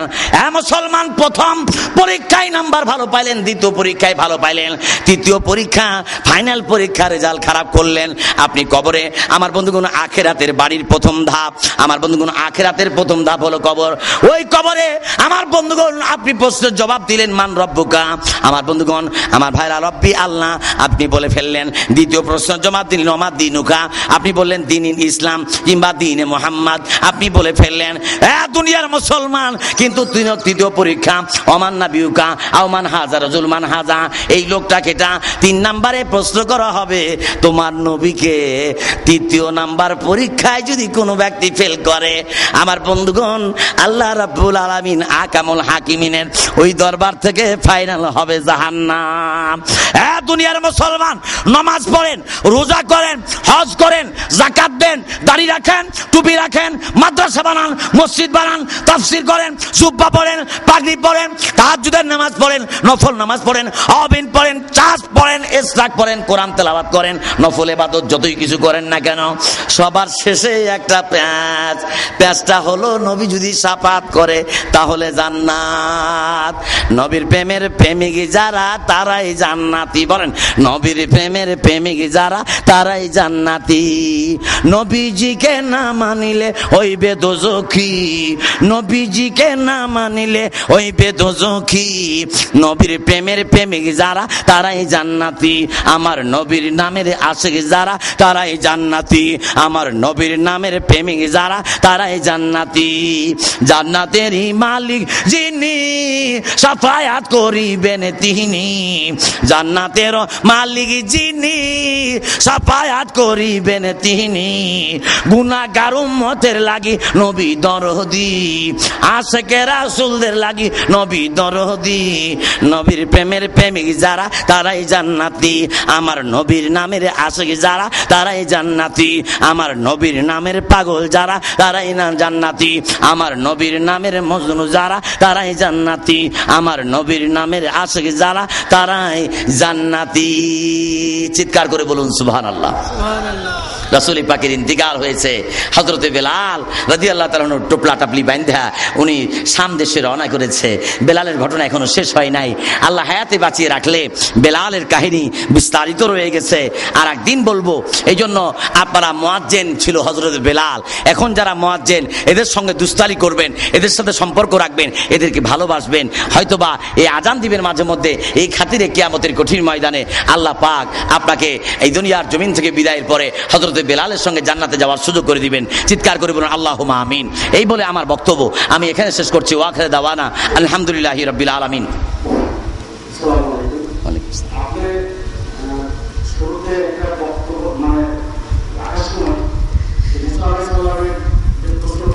জি জি জি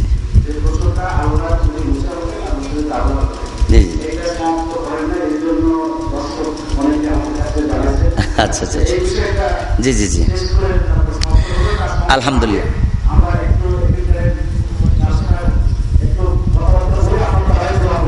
জি জি ইনশাল্লাহ। তো আপনারা কি বলেন, আমি কি বলবো আরো? দেখি হাতগুলি কারা কারা। নারে তাকবীর, আল কোরআনের আলো, রাসূলুল্লাহর আলো, কোরআন শোনার আলো, নারায়ে তাকবীর। আল্লাহ আছে যেখানে, রাসূলুল্লাহ যেখানে, আলেম ওলামা যেখানে, কোরআন সুন্নাহ যেখানে, নামাজ আছে যেখানে, রোজা আছে যেখানে, সিনেমা আছে যেখানে, যাত্রা আছে যেখানে, অনেকে কয় আমরা আছি সেখানে। আবার বন্ধুগণ, আমরা কি যাত্রার কাছে আছি? জোরে গণ জিয়ার জমিনে ভাইরা আমার, বন্ধুরা আমার, এই 5-এর ব্যাখ্যা দিতে গেলে রাত্রে খতম হয়ে যাবে। শুধু 2-এর ব্যাখ্যা আমার ভাইজান বলেছেন, যদি মুসা আল্লাহ হইতো আর আল্লাহ যদি মুসা হইতো তাহলে পারে কোন 2টা জিনিস খেতে চাইতো? আমার বন্ধুগণ, এই কথাটা বলেই আমার আলোচনা আমি সমাপ্তি করে দিচ্ছি। একটু মহাব্বতের সাথে কলমা পড়েন, লা ইলাহা ইল্লাল্লাহ। আওয়াজে বুঝবো, কতক্ষণ আর আওয়াজ শুনবেন। লা ইলাহা ইল্লাল্লাহ, লা ইলাহা ইল্লাল্লাহ, লা ইলাহা ইল্লাল্লাহ, লা ইলাহা ইল্লাল্লাহ। জোরে লা ইলাহা ইল্লাল্লাহ। বুঝা গেল? আর 5 মিনিট চলবে, আর 5 মিনিট। সিলেটে ওয়াজ করতে করতে ফজর হয়েছে, ফজরের নামাজ কমপ্লিট করে সকাল 9টা পর্যন্ত বক্তৃতা করেছি, আমার জীবনের রেকর্ড আছে। টাঙ্গাইলে বক্তৃতা করতে করতে ফজর নামাজ হয়ে গেছে, নামাজের আজানের পরে নামাজে জামাতে নামাজ পড়ে সকাল 7টা পর্যন্ত বক্তব্য রেখেছি। আমার বন্ধুগণ, আমার জীবনে ধরনের অনেক রেকর্ড রয়ে গেছে। আজকে এমনটি নয় আমার বন্ধুগণ, শুধুমাত্র আমার ভাইজান আবদার করেছেন বিধায় আমি আবদারটা পূরণ করেই আপনাদেরকে নিয়ে, আমার বন্ধুগণ, ওনাদের কিছু কথা আছে বলবেন, এরপরে মনোজাত হয়ে যাবে।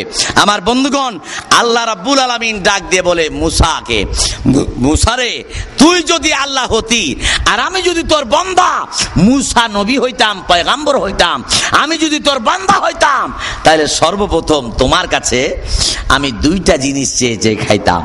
1 নম্বরে হলো আমার বন্ধুগণ শহদ, মানে মধু। যেরকম কি কোন ব্যক্তি যদি মধু ভালোভাবে, আমার বন্ধুগণ, খাঁটি মধু পান, তাহলে পারে কালিজিরা ভালো করে ধুয়ে শুকিয়ে, আমার বন্ধুগণ, ভালো করে এই ময়লা টয়লাগুলি সবগুলি সরায়া এই কালো জিরাকে ভালো করে গুঁড়ো করে, আমার বন্ধুগণ, একবারে পিষে গুঁড়ো করতে পারেন। এরপরে যদি 3 চামচ, আমার বন্ধুগণ, সুন্দরভাবে 3 চামচ মধুর সঙ্গে আপনি কালো জিরাকে আমার বন্ধুগণ মিক্স করে আপনি যদি খেতে পারেন, আমার বন্ধুগণ, রাসূলুল্লাহর হাদিস, 70টা রোগের প্রতিষেধক, 70টা রোগ থেকে আপনি মুক্তি পাবেন। জোরে বলেন সুবহানাল্লাহ, আরো জোরে বলেন সুবহানাল্লাহ। আল্লাহ পাক ডাক দিয়ে বলে, মুসা তুই যদি আল্লাহ হতি আর আমি যদি তোর এই দুনিয়ার জমিনে মুসা নবী হইতাম, তোর কাছে আর একটা জিনিস আমি খেতে চাইতাম, সেটা হলো লাবানন, গাভীর দুধ। সুবহানাল্লাহ, আরো জোরে কোন সুবহানাল্লাহ। এই 2টা জিনিস নিয়মিত ব্যবহার যারা করে, আমার বন্ধুগণ, তাদের রোগ খুব কমই হয়, গাও ঘামতে থাকে সারাদিন এমনি ভাবে, আমার বন্ধুগণ, সমস্যা হয় না। শীতের দিনও বাতাস করতে হয়। আমি আপনাদেরকে বলতে চাই, আপনি খাওয়ালেন জমিনের খড়, আমার বন্ধুগণ, খাওয়াইছেন খড়, কিন্তু বের হলো দুধ। সুবহানাল্লাহ, এটা বড় নিয়ামত। এটা নিয়ে যদি গাভীর পাশে বসে একটু চিন্তা করেন, গাভীর কিনারে গিয়ে যদি দুধ দোহন করেন, গাভীর বাঁট কয়টা? জোরে কোন কয়টা? 4 দলীয় লোক ঐক্যজোট তো ওখানেও আছে, ঠিক না বেঠিক? বাটের ভিতরে 4 দলীয় ঐক্যজোট। আরে গাভীর দুগ্ধ দোহন করবেন কেন 4টা বাট? কথা বলেন ঠিক না বেঠিক? আল্লাহ লিখতে লাগে 4 অক্ষর, রসুল লিখতে লাগে 4 অক্ষর, কোরআন লিখতে লাগে 4 অক্ষর, হাদিস লিখতে লাগে 4 অক্ষর। 4 জন বড় বড় ফেরেশতা, 4টা বড় বড় কিতাব, রসুলের পাকের খলিফা 4 জন, মাযহাব হলো 4টা, তরিকা হলো চারটা, দিক হলো চারটা, এলেম হলো চার প্রকার। চারটা পাহাড়কে ভালোবাসে, চারটা মাছকে ভালোবাসে, চারটা রাতকে ভালোবাসে, চারটা নদীকে ভালোবাসে, চারটা দিনকে আল্লাহ ভালোবাসে। আমার বন্ধুগণ, চারজন পয়গম্বরকে আল্লাহ ভালোবাসে। চারটা উপাদান দিয়ে আল্লাহ মানুষ বানাইছে। আল্লাহ কয়, বান্দারে গাভীরে খড় খাওয়াইলি, ভুসি খাওয়াইলি, আর এদিকে দুনিয়ার জমিনে খোল খাওয়াইলি, পানি খাওয়াইলি, কিন্তু বের হয়ে আসলো লাবানন দুধ। এই দুধ নিয়ে যদি একটু গবেষণা করেন, আল্লাহর কুদরত আপনার ঘরে গাভীর বানের নিচে পাওয়া যাবেন। জোরে কোন মারহাবা। আমার বন্ধুগণ, আল্লাহ রাব্বুল আলামিন ডাক দিয়ে বলে, ইন্নাল্লাহা আলা কুল্লি শাইইন কাদির। চিৎকার করে বলুন সুবহানাল্লাহ। আরো জোরে বলুন সুবহানাল্লাহ। বাবার বয়স 50, ছেলের বয়স 120। আমার বন্ধুগণ, এর শেষে গিয়ে আল্লাহ পাক বললেন, আল্লাহ আলা কুল্লি শাইইন কাদির। আল্লাহ, আপনি এই দুনিয়ার জমিনে, আমি জানতাম যে তুমি এটা পারো, তুমি করতে পারো, তুমি করে দেখায় দিলে। এই দুনিয়ার জমিনে শহরকে জিন্দা করলে। আয় আল্লাহ, তুমি এই দুনিয়ার জমিনে, আয় রব্বুল আলামিন, তুমি এই গাধাকেও জিন্দা করে দেখায় দিলে। আল্লাহ, তোমার কুদরত এই দুনিয়ার জমিনে বুঝা বড় মুশকিল, তবে আমি জানতাম তুমি পারো, তুমি সর্বশক্তিমান, সমস্ত জিনিসের উপরে ক্ষমতাবান। চিৎকার করে বলুন সুবহানাল্লাহ। এ আল্লাহর সঙ্গে নাফরমানি, এ আল্লাহর সঙ্গে ফাজলামি, এ আল্লাহর সঙ্গে গাদ্দারি, এ আল্লাহর সঙ্গে এই দুনিয়ার জমিনে, ও দুনিয়ার মুসলমান, আল্লাহ রাব্বুল আলামিনের সঙ্গে নাফরমানি করলে, গাদ্দারি করলে, মুনাফিকি করলে আল্লাহ রাব্বুল আলামিন ছাড়বে না। এই জন্য আসুন সবে মিলে আমরা যারা পারবো চেষ্টা করব আমার বন্ধুগণ মধু সংগ্রহ করে রাখতে, আর দুধ সংগ্রহ করে রাখতে। দুধ মধু খাইলে পারে অনেক রোগ থেকে আমার বন্ধুগণ মুক্তি পাওয়া যায়। চিৎকার করে বলুন সুবহানাল্লাহ। আল্লাহর নবী মুসা আর একদিন ডাক দিয়ে বলে, আল্লাহ, তোমার কাছে একটা জিনিস জানতে চাই। আল্লাহ বলে, কিরে মুসা, কি জানতে চাস? মুসাকে ডাক দিয়ে বলে, আল্লাহ কি বলবি বল। মুসা বলছে, আল্লাহ, তুমি এই দুনিয়ার জমিনে আমারে জবাব দাও। তুমি যদি মুসা হইতা, আমি যদি আল্লাহ হইতাম, সর্বপ্রথম কোন জিনিসটা তুমি আমার কাছে বেশি করে আবদার করতা? সুবহানাল্লাহ। আল্লাহ কয়, মুসা রে, তুই যদি আল্লাহ হতি আর আমি যদি তোর পয়গম্বর মুসা হইতাম, সর্বপ্রথম তোমার কাছে একটা জিনিস আমি বেশি করে আবদার করতাম। সুবহানাল্লাহ। একটা জিনিস কি? আল্লাহ হায়াতে বাঁচিয়ে রাখলে আর একদিন। আমার বন্ধুগণ, একটা জিনিসের কথা আর বলতে চাচ্ছি না।